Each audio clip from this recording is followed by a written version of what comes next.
All right, well, last week we got some surprising updates for Xbox, and leading into this week, updates for Game Pass, and lawsuits abound. Lawsuits abound. Let's jump into this week's game news. Welcome back. If this is your first time here, welcome back anyway.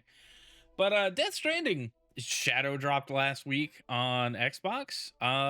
Super weird. Xbox Wire did a little write up on it. Today's a huge day for the team at Kojima Productions and 505 Games as we welcome porters to the world of Death Stranding Director's Cut on Xbox Series X and S and Windows PC as an Xbox Play Anywhere title.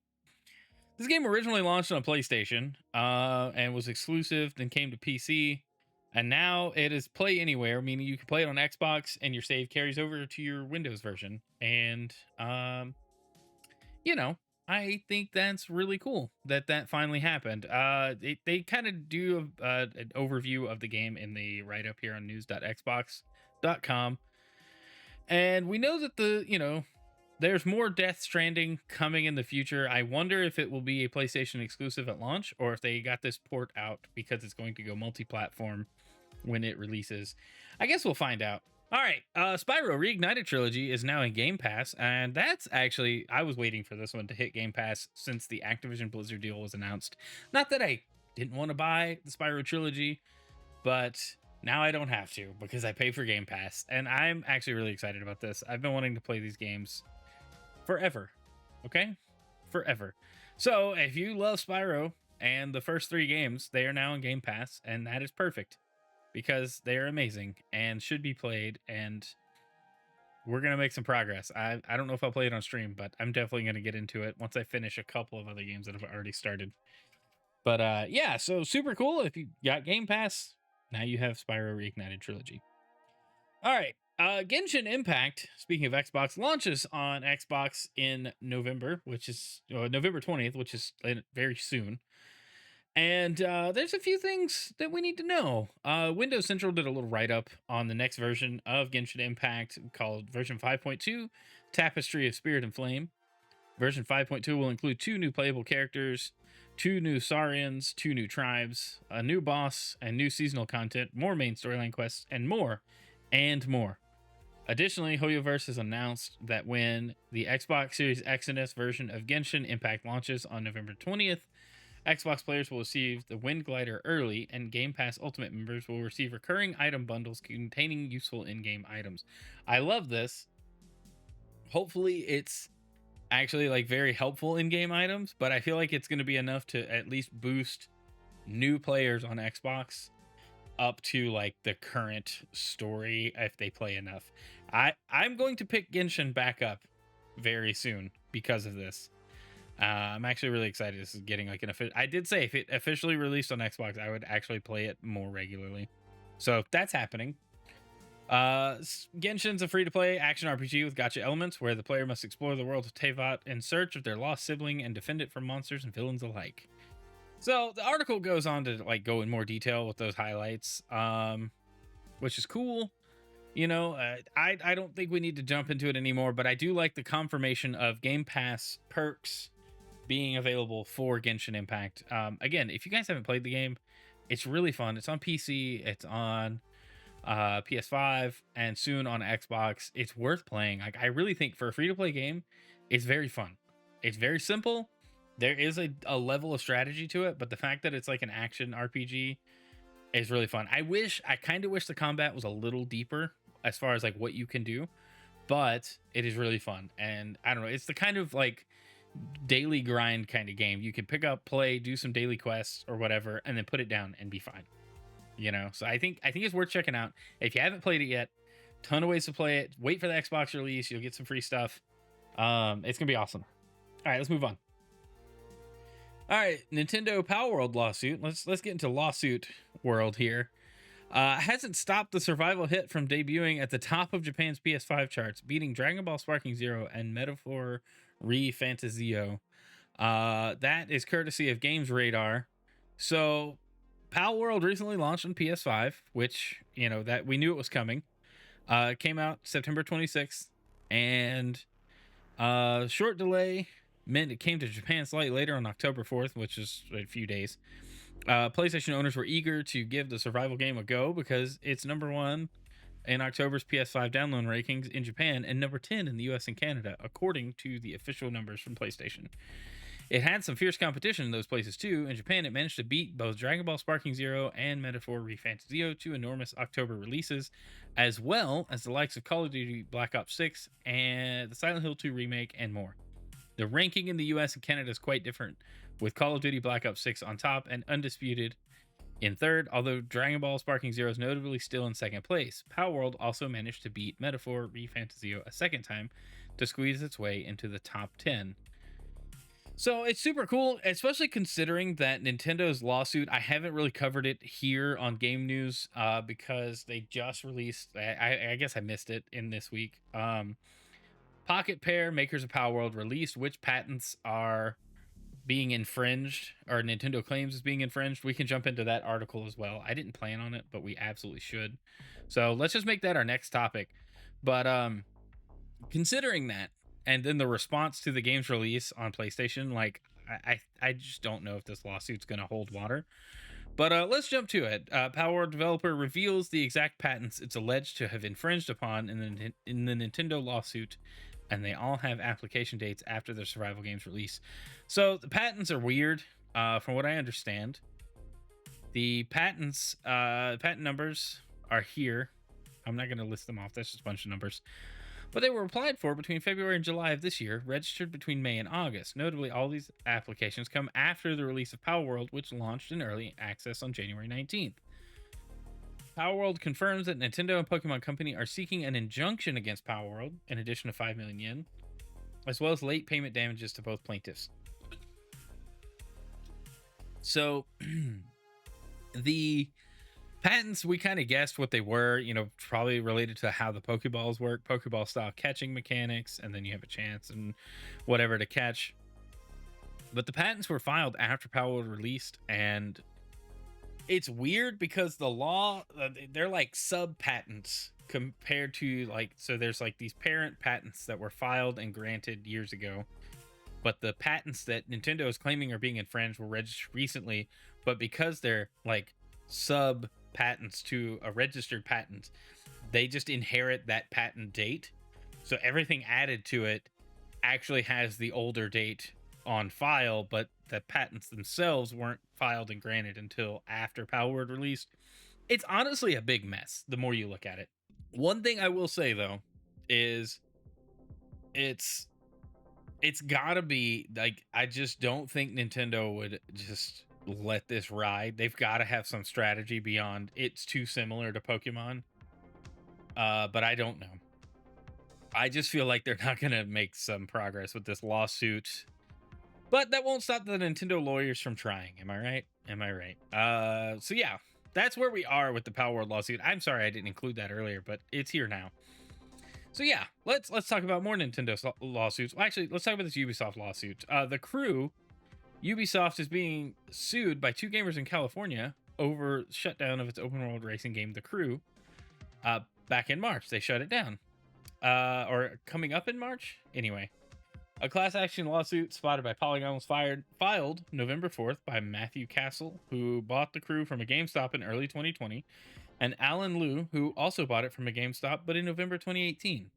Both plaintiffs were under the impression they were paying to own and possess the video game The Crew, instead of paying for a limited license to use The Crew. The license over product argument will likely be at the crux of Ubisoft's defense. And so this has kind of been the argument, right? So these two guys have filed lawsuits, or a singular lawsuit, against Ubisoft for shutting down The Crew.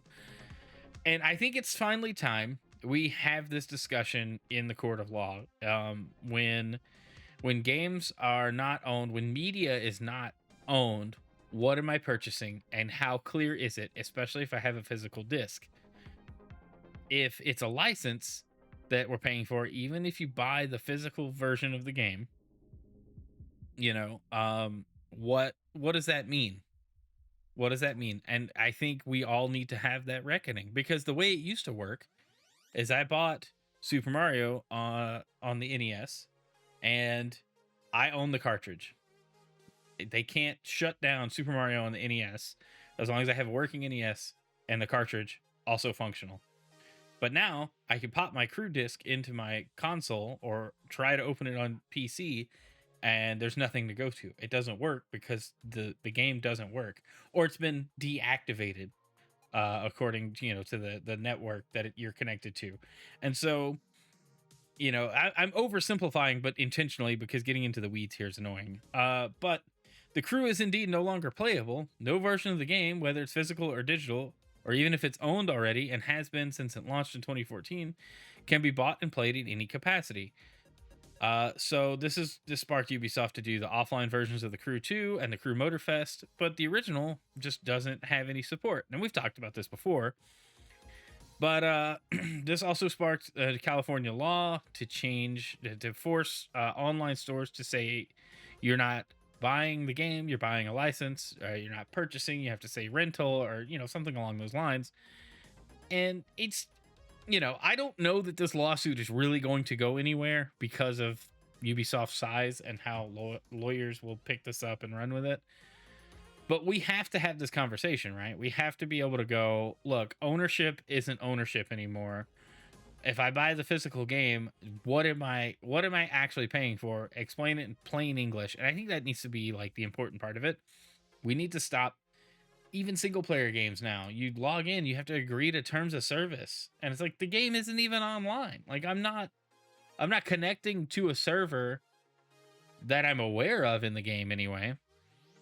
That requires me to like agree to a terms of service, but here I am launching a single player game and having to read or scroll through and check a box saying I agree to some service agreement for a game that doesn't have any online functionality as far as I'm aware, you know? And so yeah, that's where this is going to come to. And I really hope this gets traction enough to make a change, but I'm not getting my hopes up here, guys. I don't think it's going to matter much. All right. And then finally, Nintendo sues streamer of emulated pre-released games, courtesy of 404 Media. Emmanuel Myberg, the streamer who opened new channels when Nintendo shut them down, said he can do this all day. Invoking, I guess, Captain America, but I mean, honestly, I don't know, man. I don't know how well this is gonna work for you. Well, let's read real quick. Nintendo is suing a man who allegedly, repeatedly streamed, pirated, and emulated Nintendo Switch games, sometimes before they were released, and at times directed his audience to popular Switch emulators and other piracy tools, according to a new lawsuit viewed by 404 Media. It is common for Nintendo to send cease and desist letters, file takedown requests with platforms that host emulators, or sue companies that create piracy tools.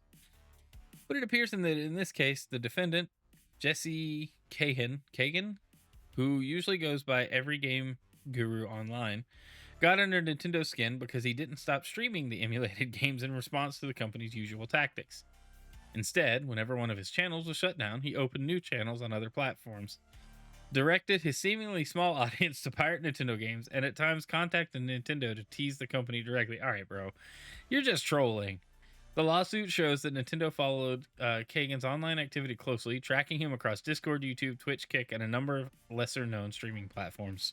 On October 24th, after certain platforms had taken down his unlawful streams as a result of Nintendo's enforcement actions, he sent Nintendo a letter boasting that he has 1,000 burner channels to stream from, and he can do this all day, Nintendo says in its lawsuit. According to Nintendo, after his monetized YouTube channel was taken down, Kagan started adding a Cash App handle to his streams, seeking donations from the audience. According to Nintendo, on October 17th, Kagan also told the company that he will actively help people find newer and updated copies of Ryujinx and Yuzu, two Nintendo Switch emulators, the company that two Nintendo Switch emulators, the company that were taken down from GitHub this year.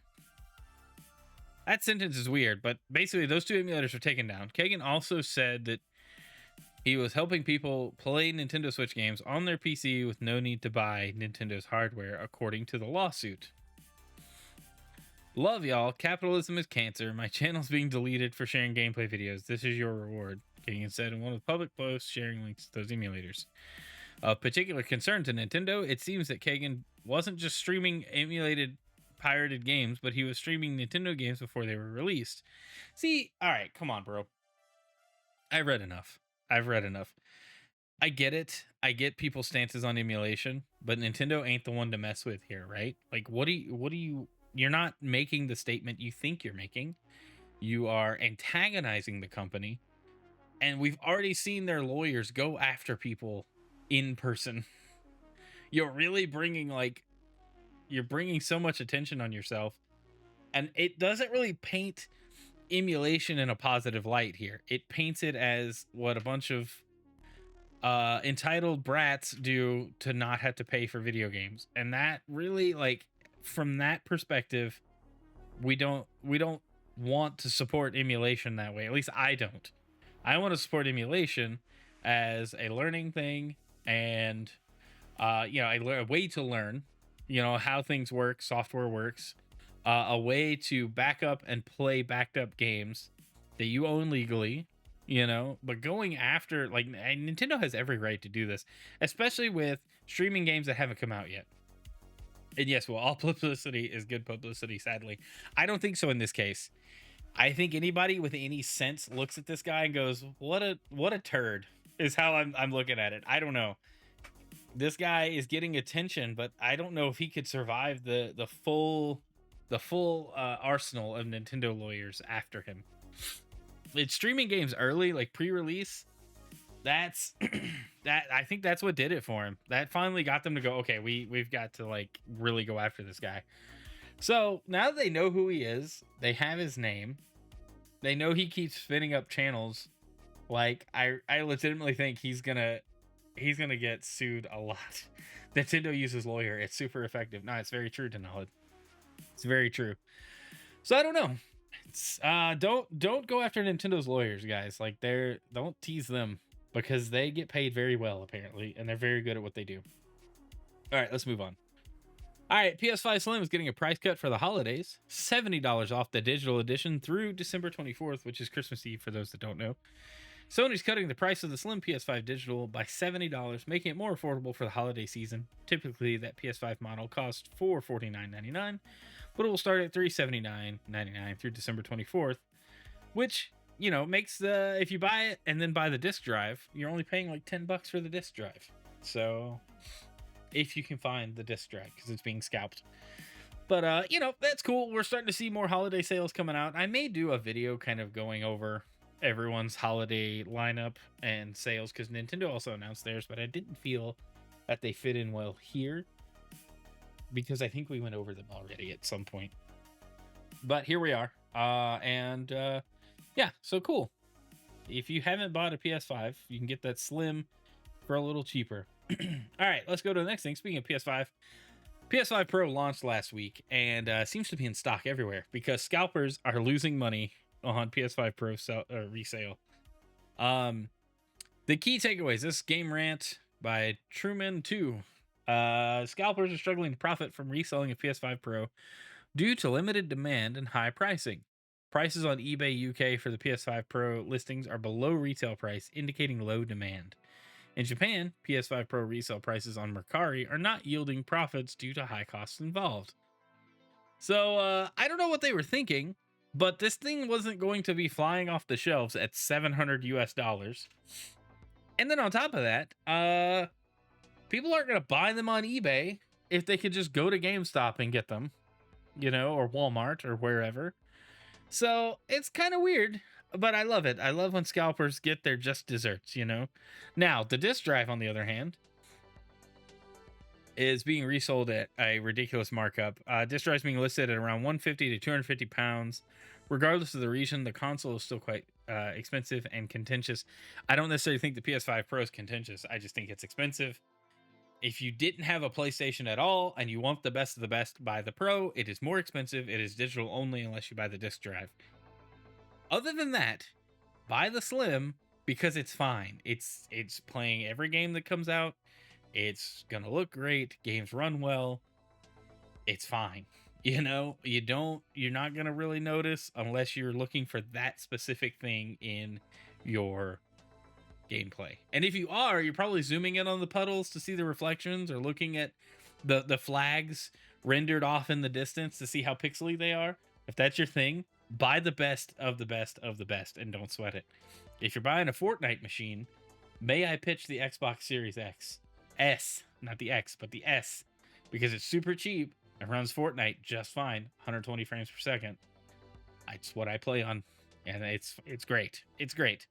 Anyway, besides the point, let's go on to our next topic. Yeah, funny to see scalpers getting kind of a taste of their own medicine in a way, but right before the holidays too. No,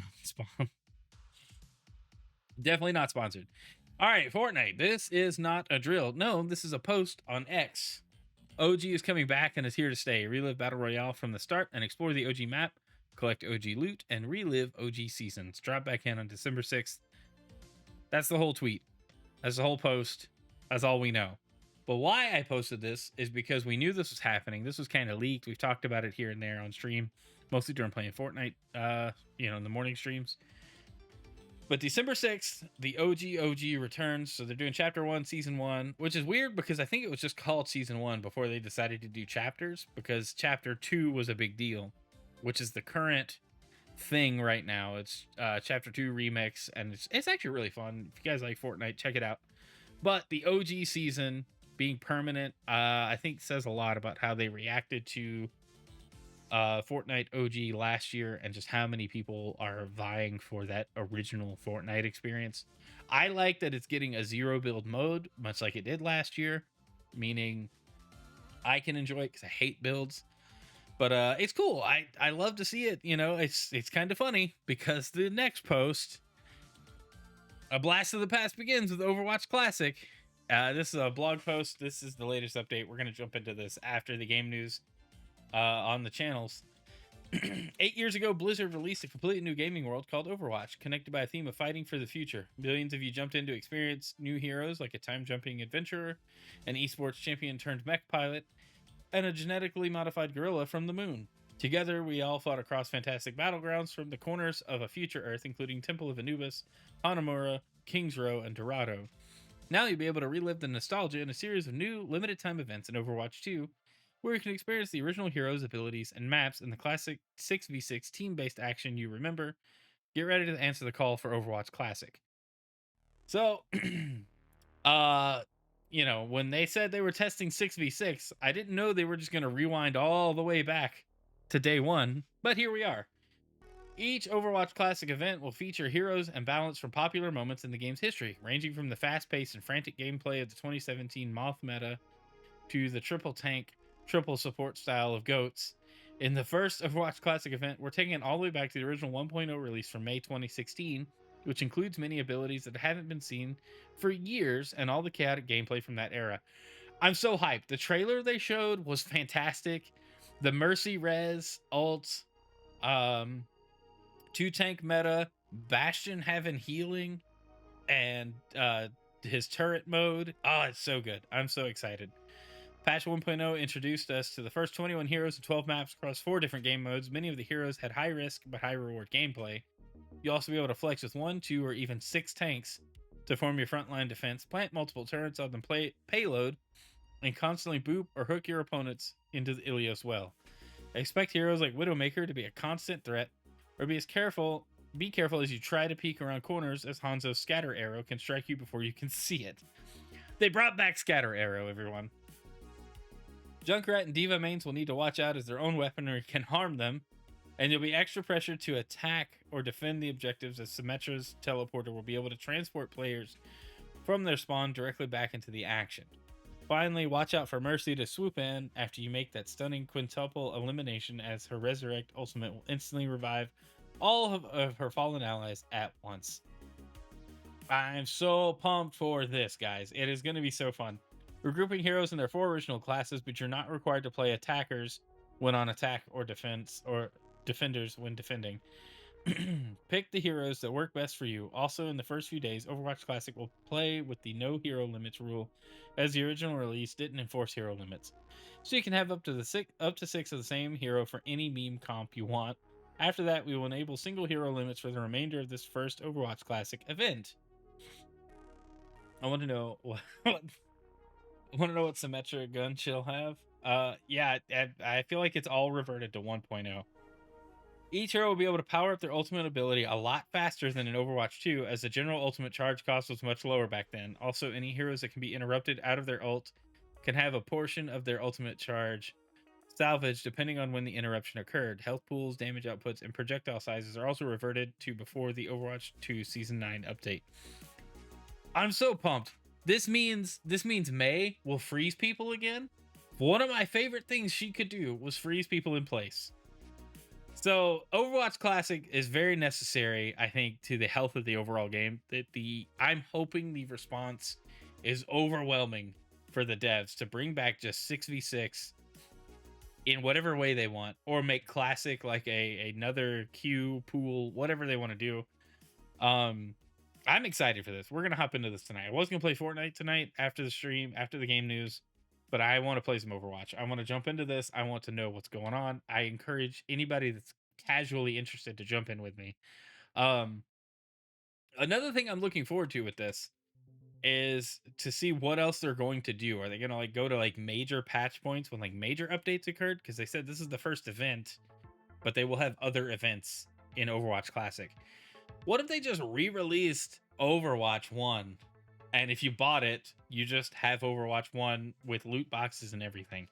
Wouldn't that be great? I don't think that's gonna happen. That's lofty. That's pie in the sky thinking, and we're gonna stay in reality here. What I do find funny though is last week we talked about Apex doing Launch Royale, which is basically their 1.0 release, their first major release. And I don't know if people are loving it. I have not re-downloaded Apex because I've very much lost interest in Apex Legends. But Overwatch Classic and Fortnite OG, coupled with Apex doing Launch Royale, it just feels like everybody is trying to get us to remember what gaming was like pre-2019, pre-2020, even pre, 2018. It's just like, what are we rewinding to? And I think it's great. I think it's great because we've talked about this year about how most games being played are 7 years old at this point. The most people are playing older games and they keep updating and changing things, and people still stick around, but not everybody. And so this Blizzard really has a chance to make Overwatch Classic bring people back, but will it be too little, too late? That is my real question. I hope it is the success they need to get player counts back up and get people re-engaged with the game, but it might be too late. Okay, let's move on to our next topic. Astrobot, I thought this was just fun. Astrobot sales have reached 1.5 million copies, Sony confirms. And this was November 8th. This was last week, but this is super cool. Like 1.5 million copies of this game have been sold. And good on Team Asobi. Good for Sony. Astrobot's a great IP. I really hope it's here to stay for a long time and they keep doing innovative, interesting things with it. And just, congrats. This game has had people hyped up ever since it launched, and I still need to pick it up. I recently got a PS5, mostly for games like this and some of the other Sony exclusives that I just have yet to play. I do wonder if this will get a PC release at some point.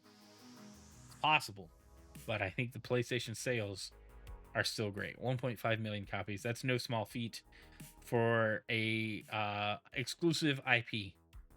That's really good. So congrats to the team. Good to see. And let's finish up with this launch trailer for Tetris Forever. This is Mr. Alexei Pozitlov. Play Tetris.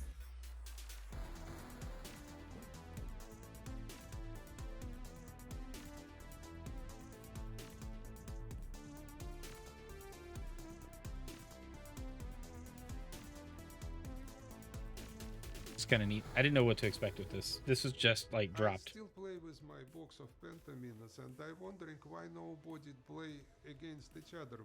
I just start programming it. Up until that point, I thought we had all the rights. Turned out he didn't have the rights. I said, Gilman, we made a deal. You can't just like walk away and say that, sorry, there was no deal. We have a deal. With a tourist visa, 2 days later, I got on a plane, went to Moscow. I'm not coming back till I have these rights. Tetris Time Warp? That's kind of cool.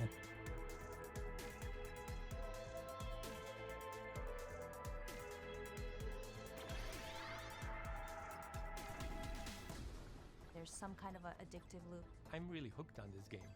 You want to. So it feels like they released a documentary just about the history of Tetris, I believe that. but Tetris included will a live game with it. forever. Tetris is the perfect game. Is it the perfect game? I don't know if it's the perfect game. It is a very fun game.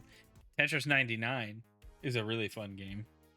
But yeah, I thought that was cool. That dropped. I thought that was kind of neat. So I wanted to just share it here with you guys. If you guys like Tetris, I enjoy it. It's a fun game. So I thought it'd be cool. But yeah, that's it for the game news. What do you guys think? I know it was about as long as we usually go lately. But yeah, there's a lot of different things going on. Let me know what you guys think in the comments down below. If you're watching this on YouTube after the fact. If you are watching this live on Twitch, we're about to go play some Overwatch Classic. So I hope you hang out for that. But I am out of here. You guys have a great night and or a great day. I don't know where I'm going. This will be edited. Go and play video games now. Bye.